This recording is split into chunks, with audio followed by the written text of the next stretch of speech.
That is not the type of road I had in mind for today. Seriously, I mean, this is terrible. This is just terrible. Oh.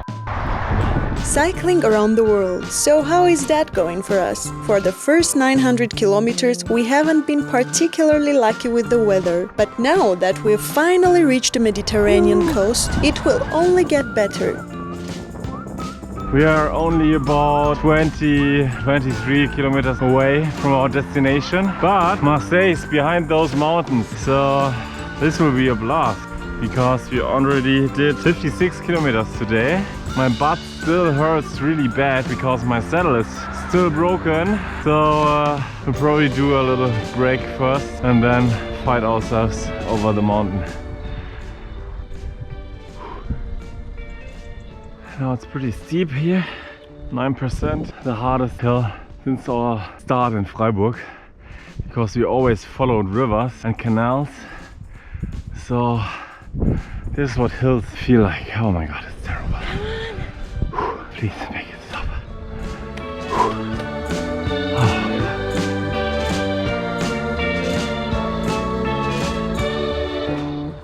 Marseille is not only France's second biggest but also its oldest city. Located at the coast, it features a much more pleasant climate, especially now in November. On the other hand, many people we've met on the road warned us about Marseille. It is infamous for petty crime and drugs trafficking. Anyhow, the first task is to make it to the other side of the city. Our host is working for a local bicycle association and agreed to take us in until our spare part arrives from Germany. But more on that later. Right now, we are just exhausted and wish for a warm shower and a bed. Did that guy just put something into the tree? Interesting. Great.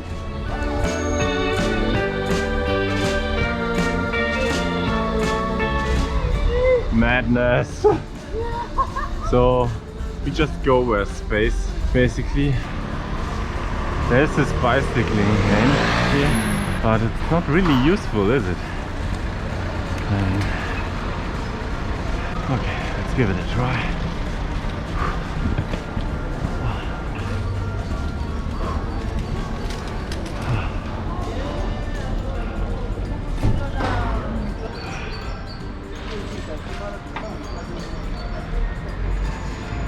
That is the most useless cycling lane ever. Ever.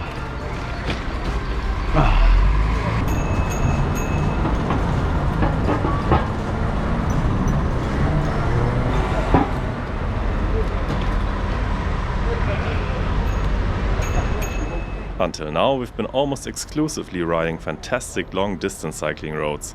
The hustle and bustle on the streets is a little challenge of its own. Wow. So apparently cycling, pretty new concept in the country of the Tour de France. On the other hand, this is likely just a hint of what is awaiting us further east. The earlier we get used to chaotic traffic situations, the better. Unbelievable. Unbelievable. That's wirklich great.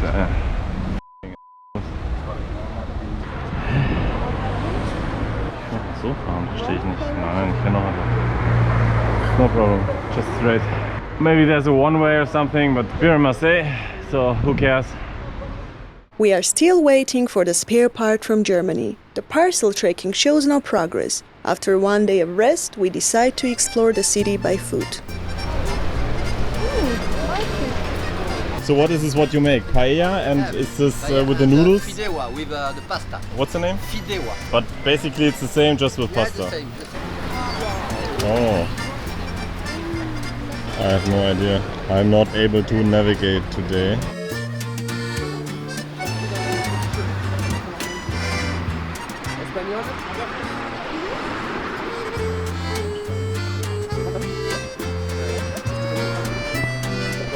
Good.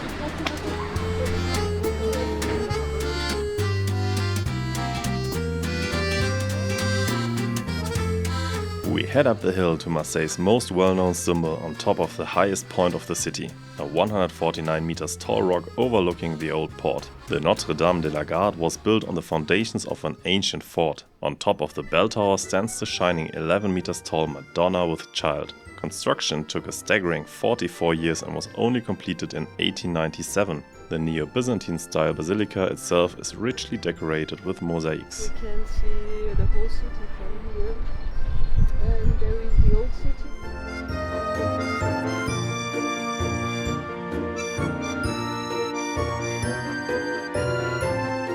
After weeks of freezing in the November rain, the bright sun of the south is such a welcome change. As this golden delight is not gonna cut it for us, we head straight to the city center. We walk down the steepest street of Marseille with a 14% gradient. Hungry, we rush to the Rue d'Aubagne. The neighborhood is loud, colorful and buzzing with life. This is probably as close as we will get to authentic North African cuisine, at least for a while. Due to its colonial history, there are many French with some roots in the Maghreb countries. We are always excited to try new cuisines, so we decide to forget about our budget for one day and instead enjoy a real treat. Our restaurant Tunisian. Our food is coming, our food is coming! That is really good. Merci monsieur. Et là c'est bon? C'est bon, merci aussi. Now look at this, that's fantastic. So what do we have here? Obviously some bread, baguette, and we have homemade potato chips. And two dishes, traditionally Tunisian. So this is grilled vegetables basically. Tomato, bell pepper, hot pepper I think. Onions, onions and stuff. Grilled and then chopped up and mixed with fresh herbs. Delicious. Let's have some. I tried already a little bit. It has everything. And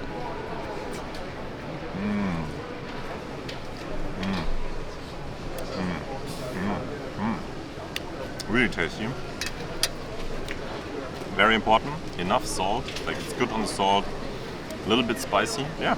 Great, I'm loving it. And this one, I think, it also has egg in it and tomato sauce and fruits of the sea. So yeah, let's have some. I don't even know how to try. Let's try it with a. Oh, you see. Oh, now there's the egg. Oh wow. Oh, I just ripped the egg. The egg yolk.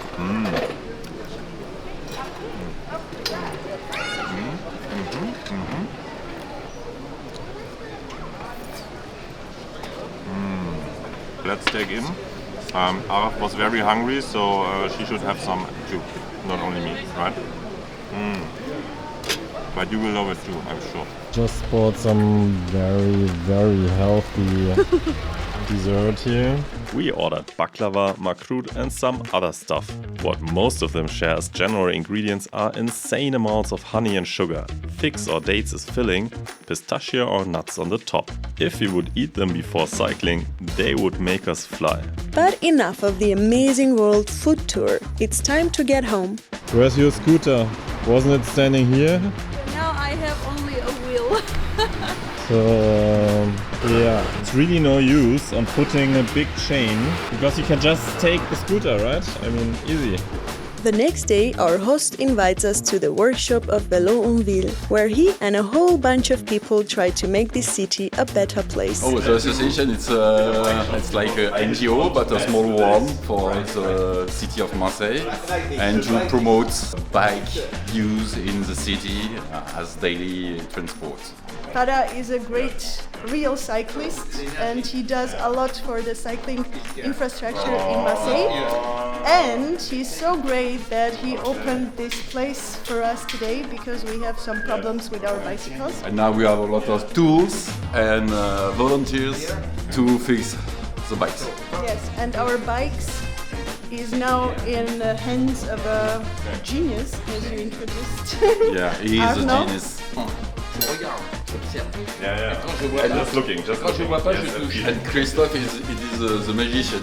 As you might know from our earlier episodes, we have some issues with our bikes, which both are second-hand. We literally changed all parts on Araf's bike before we left. We tried to get some understanding of the technical aspects and to save some money. Well, it definitely did not save us money. We learned some basics, but we still cannot figure out her drivetrain issues. Even a new rear derailleur did not help. On top of that, the chain gets suddenly stuck in the front derailleur a lot. since even before we have left Berlin, we asked countless professionals in bicycle stores to fix it. Of course, they all had an answer for us. It was always a different one, and ultimately never a lasting solution to the problem. Arnaud really is a genius. He figured almost immediately that we had mistakenly used brake cable housing at the rear derailleur. Unfortunately, after fixing that oversight, the problem was still not gone. What? 10.1? 1.3 centimeters difference. So is this piece here bent then? Yes. Is it still frame, right? It's still on. C'est une patte de cadre. It could bend, it could break. So the thing is that where the back derailleur is mounted, the screw hole, it's bent. Like this part of the bike must somehow been bent at some point.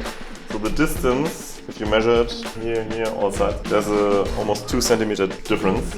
So basically the derailleur and the cassette, they are not aligned properly. The issue with old frames like mine is that they don't have a replaceable derailleur hanger. If your bike does, make sure to take one extra with you on the big tour, as they will be impossible to get in the middle of nowhere. As we see no other option, we decide to take the risk of breaking the frame.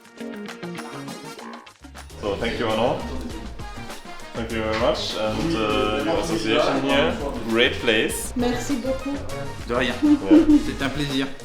If you have a local bicycle association like Vélo en Ville that tries to fight for better cycling infrastructure and/or motivates and helps people to ride their bicycles more often, support them if you can. If there's none where you live, maybe it's time to start one. Anyhow, before we can continue our adventure, there's one more thing. While Brooks saddles are rather common, that crucial tension pin that stretches the leather to an actual saddle is surprisingly hard to come by. Another thing you might want to carry with you. Look what we've got. It should have the screw for the saddle.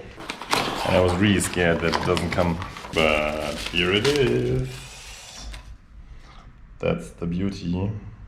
Yeah, as you saw, the other one just broke here in the middle of it. And now let's see if we can fix the bike. So, what's it supposed? I guess, okay. Et voilà, Marseille! At first glance, you seem to be just the chaos so many people had warned us about. A wild place. Turned out, you are just what we needed, and we have learned something great. We have to deal with many new situations that at first might feel like an unclimbable mountain. We have moments of frustration, weakness and anger, but when there's a problem, there will eventually be a solution and very kind people ready to help in this unvarnished city.